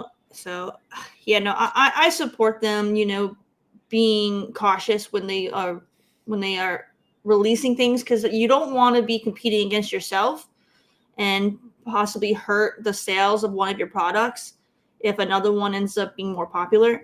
And also you don't want to overshadow your partners either, because then they're gonna feel like you're undermining them intentionally, and there you can create bad blood, and then they're gonna go somewhere else. So you got to have good business relations. Yeah, and he also talked about release schedules when he was talking about this, how they they don't want to have situations where they announce a release window and they have to miss it. So he said that they're being a lot more cautious of when they're announcing release windows and release dates than before. And I think we can all agree to that, because right now, every first party game, with the exception of Forza Horizon 5, that Xbox has released has had at least 6 months delay. Even the Forza Motorsport got delayed. So every first party game from Xbox has been delayed by 6 months. Am I right or wrong on that, Terry? I think so. Starfield was delayed. Are we only talking about this current gen? Yeah, this current gen. Okay. I mean, we could go. Halo. Let's start with Halo. Halo was supposed to hit with the launch, delayed. Right. Even the amazing, the incredible. I forgot its name. The MP Starfield. That one. No. That one got delayed too, though. We talked about it earlier in the show. What was it called? Redfall. The amazing, the incredible Redfall got delayed. So I mean, all of these games that Xbox has been delayed on launch, with the exception of Forza Horizon 5, because even Forza Motorsport got delayed from the original date. So I mean, I can't remember, it came out the Minecraft Dungeon or whatever, that came out this gen, didn't it?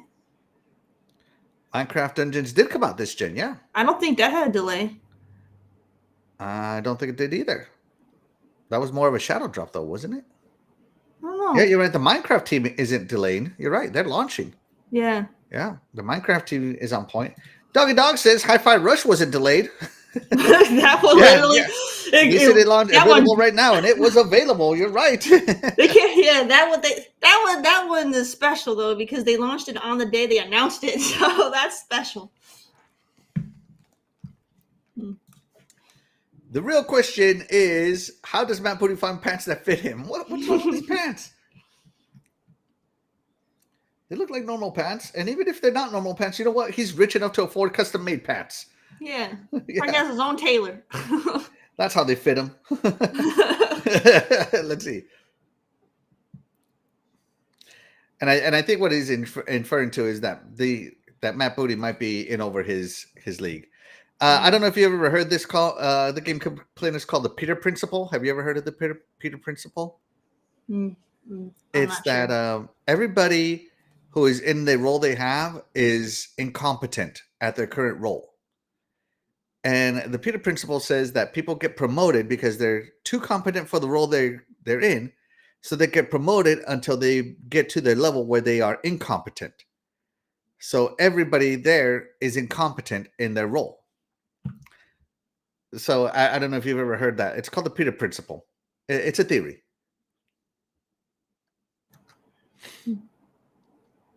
So yeah. But I don't think these people are incompetent at all. I'm just saying, right? How does he fit into his pants? Yeah. Let's see. Yeah, so here they bring out that a lot of Doom, the Dark Ages, Fable, and South of Midnight were all slated for 2025, while Gears of War, E-Day, Perfect Dark, and State of Decay were not getting released years at all. Per Booty, this is wanting to find the exact right time to launch a game while making sure it doesn't conflict with other first-party or third-party titles, name-dropping Grand Theft Auto 6 as a game the entire industry wants to avoid. Yeah. Agreed with all of that. Agree with it. All right, let's see. He talks about how everybody's sharing ideas now, which is great. I hope that they work more with internal engines such as like id Tech. id Tech is amazing. Obviously, I mean, we all saw that Doom trailer. That id Tech engine is fire. Fire. That's all I gotta say. Yeah. Let's see. Will Microsoft chase games and TV or movie synergy like with Fallout? Long story short, no. My buddy said no. So let's see. Okay, didn't really put a quote on here. When asked about gaming synergy with other mediums like TV and movies, such as with the recent Fallout resurgence happening, largely due to the success of the Fallout Prime TV show, Booty praises the series, but indicates that Microsoft isn't explicitly trying to make that kind of success happen by forcing it anymore, although they did with Quantum Break, if you remember. Booty points out that vastly different production schedules of games, movies, and TV shows, and notes that trying to sync those up years in advance can be extraordinarily difficult and risky. Agreed. And that it's better to simply produce that kind of linear media and have it benefit an existing customer. All right, so the Fallout TV show and Fallout games are going to be produced on their own schedules. I think that's a fantastic thing. Same thing with movies. You remember back when we were little, like, oh, Jaws the movie came out, and here's Jaws the game, and it sucked because it was made by LJN. And the only thing at the end of the LJN rainbow was a big pile of crap. Do you remember those, Terry? I mean, I didn't play that, but I do remember it was very common to have a lot of video games come out that were based on movies. They would all come out relatively soon, and it just felt like they were definitely just cash grabs that they rushed out. Mm-hmm. I mean, it caused the great video game crash of 1982 with E.T. Yeah. So, I mean, I think this is a smart idea. Definitely don't want a repeat of 1982. I don't want a repeat of LGN trash titles. So I definitely am in agreement with this. I mean, look at GoldenEye. Like GoldenEye on the N64 came out 4 years after the movie to great success. Was it 4 years or 2 years? Whatever. It came out years after the movie, and it was fantastic. So yeah. Oh, we got someone who's in denial here. Doggy Dog, denial is not only a river that flows through Egypt. Let's see. Jaws was a good game, Axel, you punk. Since when? Whenever people make a top 10 list of greatest games on the NES, Jaws is nowhere on it. Whenever people make a top 10 list of greatest 500 games on the NES, Jaws isn't on it. You know what? Hold on. How many games officially released on the NES? Hold on. Oh, there were a lot. Officially released on the NES. 837 titles. All right, Doggy Dog. When people make a list of 837 titles, greatest titles that released on the NES, Jaws is still not on it. Okay, so. Oh my goodness! Come on, dude. Yeah. Not on it. Oh my gosh, we got another denial the game complainers. I never played it. I never played it, so I can't. Jaws chime is a in. great game, Bucko. It's an RPG in disguise. What are you playing? How fast? What is the RPG? How fast you can frisbee it into the trash? Is that the RPG? Is that the attack mode? Pull up gameplay of this game. I never played it. Oh my goodness! You're gonna make me put this trash on my stream? Yes, yes. I need. I never played this game, so now I need to see it. Because right now we got 2 people calling you out that this game was gold, so I need to see it. All right. This is coming from World of Long Plays on YouTube. Shout out to World of Long Plays. We're going to put this bad boy on like 2 times speed because I don't feel like waiting forever. All right. First of all, this game can be finished in 32 minutes. All right, so here we go. You're in a boat. Okay. You hit something. You dive.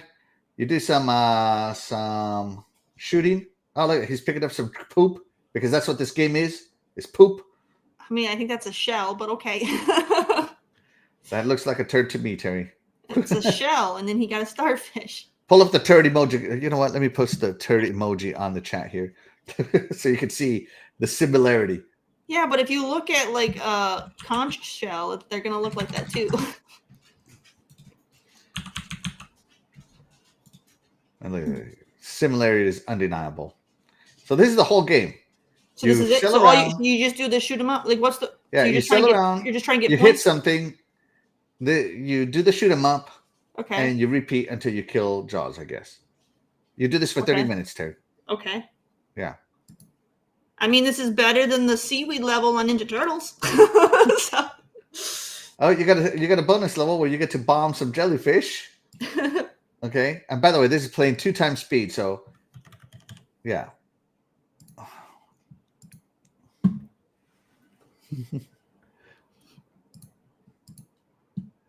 Let's see.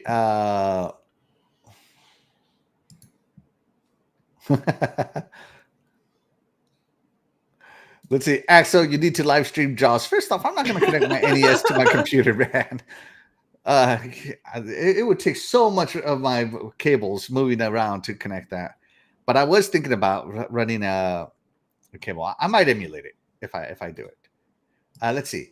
Axel, put your money where your mouth is. My mouth, what? Frisbee this thing into the trash? I gotta buy it to frisbee it into the trash. I'm not gonna do that. Let's see. DE says, so if it isn't on the top 100 out of the 800 plus, it's not even the top 5 hates, top 62.5%, bottom 37.35%. Yeah. It really was good. Freaking doggy. Play it live and let's see how good you are at it. I don't want to be good at this game. I'm going to die on purpose just so I don't have to play it anymore. Man. Let's see. Axel isn't a true RPG fan until he plays Jaws. Oh man, you guys are going to make me. I mean, these graphics here are amazing though for NES. Like they did a good job. And then you get your diver looks a little, they kind of slacked off on this part, but like the rest of it looks great. The last scene you stabbed Jaws in first person. Happy Cloud Gamer says he can play this on his girlfriend's pregnancy test. Absolutely. That's not what he said, but that's what I'm inferring right there, okay? Let's see. Doggy Dog, shout out to Doggy Dog says, man, I want to play this game again. I can't believe it skipped Xbox. All right, hold on. So you said first. Okay, all right. There's a lot here. All right, hold on. Let me see. Let's skip to the end. This way I can feel like I played it. All right, there's Jaws. You're in a submarine now. You're shooting a bunch of Jaws to get their poop. They're shells. Sharks do not have shells, Terry, first off. I mean, they eat everything, literally everything. They probably do have shells. Okay. If they have license plates, they got shells. Okay.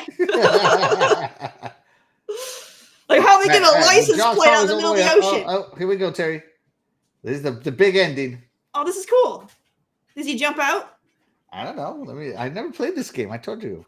He does jump out. See? Look at that. He missed. We're gonna need a bigger console, Terry. I feel like Josh should be bigger though. Shouldn't he be bigger? Let's see. Got him. Jaws goes down. You get to fly away to the happy ending. Get to fly off in the sunset. Look at that. How great is that? And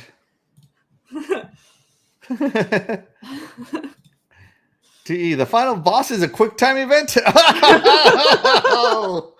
PlayStation motivated. Oh.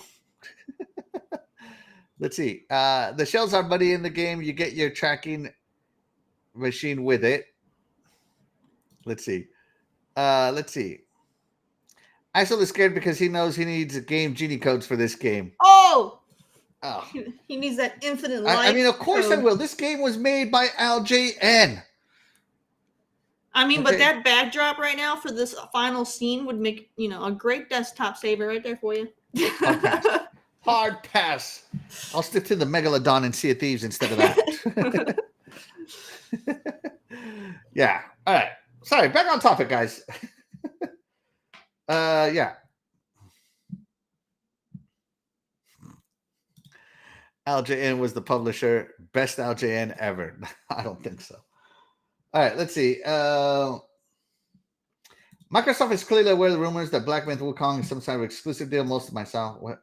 Oh, sorry. Did I put the wrong? There we go. Sorry, that was the wrong tab. I apologize, everybody. See what you did with me with that crappy LJN. You got me running this show like crap now. No, I mean that was a highlight of the show right there. People are going to be clamoring to see that awesome Jaws footage. Okay. Awesome Jaws footage, yes. Let's see. Jaws was a hard game when I played it on NES, along with the skateboarding surfing game and TNC Surf Designs. Rare made Nightmare on Elm Street for NES, but LJN published it. Which Microsoft now owns Nightmare on Elm Street for NES, by the way, but it wasn't on the Rare collection. You know why? Because it has LJN's name, turd name, stuck to it. All right, let's see. Why did Microsoft close Bethesda studios like Tango Gameworks? All right, we're going to skip straight to it. Matt Booty says, those decisions are never made lightly, they're never made quickly, and there are a lot of people and processes and oversight to make sure we're making a good decision. He didn't want to get into nitty-gritty details. So basically, he just said what Sarah Bond said. Well, no, he said, okay, so he said that they do try to find alternatives for those, and he uses the example of Toys for Bob, how they went independent and they said that was a good deal for them. And he also brought up a different studio they used to own, which is now independent and still alive today. I forget which one it was. But he did bring up two studios that Xbox had let go. And he also brought up Bungie, how, instead of closing them down, they just let them go. And so there's a lot that goes into it, he says, and they try to make the right decisions, and that these people, are given compensation packages and all that stuff. Basically, a big corporate answer, but he didn't see the reason why it was shut down. Oh, he did. He said basically, he alluded that, when they make these decisions about a game studio, they talk about the leadership in place, the teams that are currently in place at the studios. And if you remember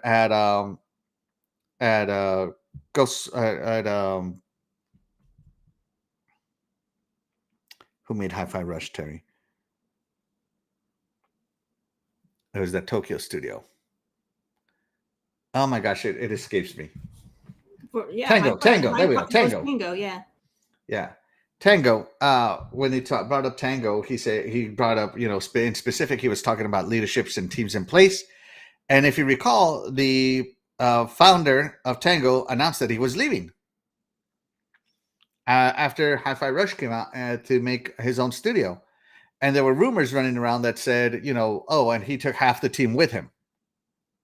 So maybe it was a lot harder to find good talent because some of them went with him. Now, later on, they did come out and deny that half the team left. But if enough important people of that studio that ran that studio left, and you have no one that you can trust to run it, then maybe the best option is to shut it down. And that's kind of what he was alluding to on that was that. So yeah. So there you go. Game complaints. I will. You know what? I'm going to mute you for 30 seconds for saying what you just said. Close down 343 and keep Toys for Bob going. And you think I'm not going to do it? I'm 100% going to do it. No, I'm not. I'm not. I'm not. Let's see. No, keep 343. They already changed leadership and it's running great. Great. If you haven't played Halo Infinite lately, especially multiplayer, you're in denial, bro. I know you're in denial because you think Jaws is a great game. So yeah. But what do you think about that response? Basically saying that the leadership, they look at things like leadership in teams. Basically alluding to the fact that the leadership at Tango Gameworks had left and the team that was left wasn't going to be good enough to run the studio. What do you think about that? Do you think that's a good answer? Because, I feel that Microsoft could have found someone to work for them. I feel like that's probably something that they attempted. They probably brought up these different situations and maybe they couldn't come up to an agreement on anything. So they're like, well, if we can't agree on a solution, then we got to just get rid of you then. Yeah. Yeah. So that's that. So that was the thing here. Let's see. I beat Infinite. I was waiting for the single player DLC that Bonnie Ross lied about. I don't think she ever said there was going to be single player DLC. But Bonnie Ross is no longer there. It's someone else's show now. Which makes me sad because Bonnie Ross and I graduated from the same college.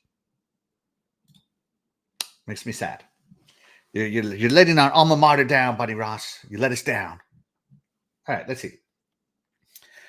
Sea of Thieves on PlayStation 5 and future Xbox exclusives. So here we go. So Matt Booty's talking about Sea of Thieves. How Pentiment, Grounded, Hi-Fi Rush, and Sea of Thieves. And he admitted that they only gave marketing to Sea of Thieves. And so because they were watching Sea of Thieves closely. And he said that 50% of the PlayStation players that play Sea of Thieves are playing it with other platforms with crossplay on. And that he saw an increase in Xbox gamers and PC gamers playing together. Basically, that more people are playing with their friends. So they see it as a huge success. And basically the whole thing they were going to do. So he did talk about that, Sea of Thieves being amazing, and it is a great game. I do miss sailing the high seas. Let's see. But when asked about what this means for future Xbox exclusive, Booty reiterates that teams are evaluating games hitting other consoles on a case-by-case basis, adding that Xbox players can absolutely continue to expect many games to launch as exclusive, and that Xbox promise all that first-party games coming to Xbox will continue to be true. That's not what he said. He said that all Xbox first-party games will be timed exclusives or launch exclusives. I believe was the word he said. So he did say the word launch exclusives. As a matter of fact, let me grab the sound clip here. Where is it? Let me click. Oh my goodness. This thing, by the way. Skip to the good stuff. 100 people, right? So every game is really looked at differently, but we're car historic and that leadership here in Redmond team it really is a privilege. We are just blessed with great leaders there who have got a bit of two stories. First and foremost, our main focus is to make sure that the game teams have what they that are still we won't get into the real sort of nitty gritty. I think they're more year anniversary, and it's going to be my job to go first, mostly be aids in existence. We really set up those 4 games, and if you look at the games that we picked, it might seem sort of reinvest in that franchise. And it's about expand that the work that the team had put in. One of the things that's core to our Xbox promise about being stat is that about half of the people that we saw playing on PlayStation were playing the system, which was great. That it was bringing in new launch multi-platforms.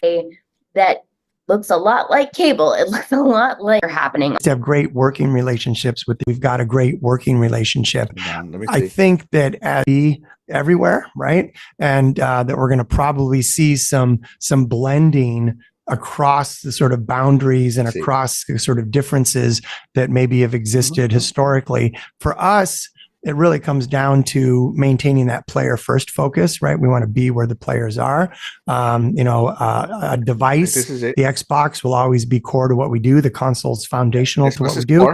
But, going all the way back to 2016, 2017, when we started supporting, shipping it's really possible to get yourself kind of. All right, I'm not going to look for it. I lost it. Okay. I had it pulled up, but it's gone now, probably because I clicked on an LJM game. He basically said that they were going to be launch exclusives. And that is, he didn't say that they were going to stay exclusive. He said that all of our games are going to be launch exclusives or launch exclusively on Xbox. So he didn't commit to giving us console exclusives. And of course, I've covered this many times already on this channel. Everything is going to go multi-plat. Just like everything went to PC, everything is going to go to other consoles. It is the way Xbox wants to run their business. And I think it's damaging to the brand. And I think we're starting to see some of that damage with games like Wukong. If it's not money-handed, games like Wukong, games like Marvel versus Capcom, things like that. Third-party developers are just going to skip the console that, quote-unquote, doesn't sell. Because if you don't care about the console, why should they? Just throwing it out there. Right? So this is still not a great response from Matt Booty to me or from Xbox. And nobody at Xbox, is really doing anything about it. So let's see.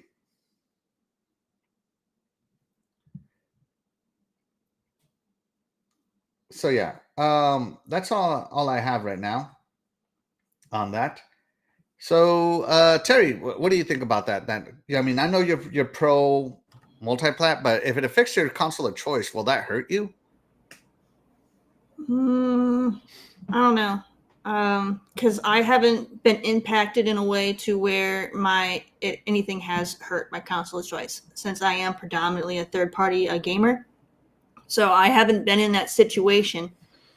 I mean, yeah, there's games that might launch on other platforms and then that I might not play, but it's like I choose to play where I choose to play. I'm not going to go and invest in a in a company I don't believe in and buy their hardware that I don't like just to play maybe 1 or 2 games that might appeal to me. It's just not worth it to me.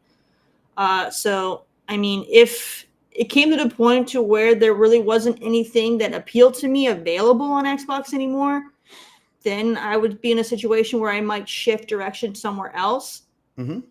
But that hasn't happened. And I mean, I've mentioned it many times that Xbox doesn't have any first-party games that have ever really appealed to me outside of like Gears.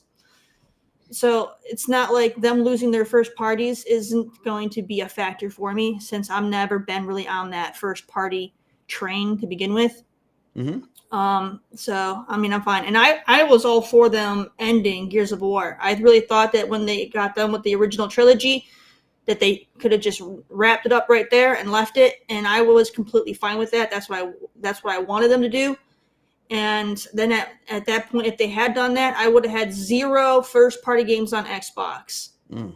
And I still play on Xbox because I don't play first-party games. So it's not a factor for me.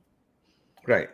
But your third-party games that you do play, so this is what I'm getting at, though. The third-party games you do play, so you play a lot of third-party games.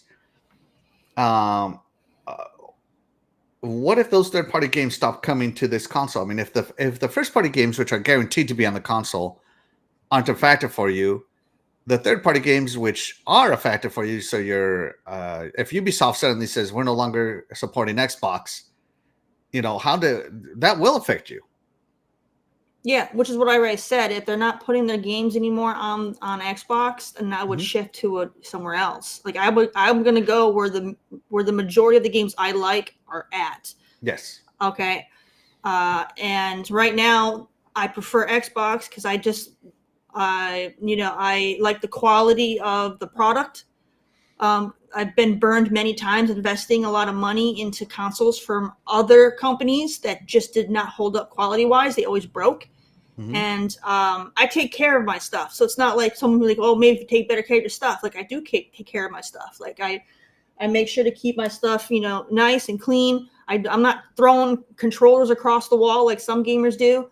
Like I take care of my stuff and it just breaks. Like I've literally bought brand new controllers from them and they broke within the first week and I only got to play maybe 1 game. So yeah. So it's when stuff like that happens. That's when it doesn't matter what games they have on their platform. If I can't physically play the games because the hardware fails me, it doesn't matter what games they have, which is why I shifted away from certain ones. So I stick with Xbox because I've been fortunate that I've never run into any hardware issues with any of my Xbox stuff. Now I understand that's not the same for everybody. Some people had, the defective 360s. I was fortunate I never had a defective 360. Some people had the, defective Xbox Ones at launch that had the faulty, I think it was a disk drive or something. Mm-hmm. And I didn't have that issue either. So I've been fortunate that my luck has been really good with Xbox.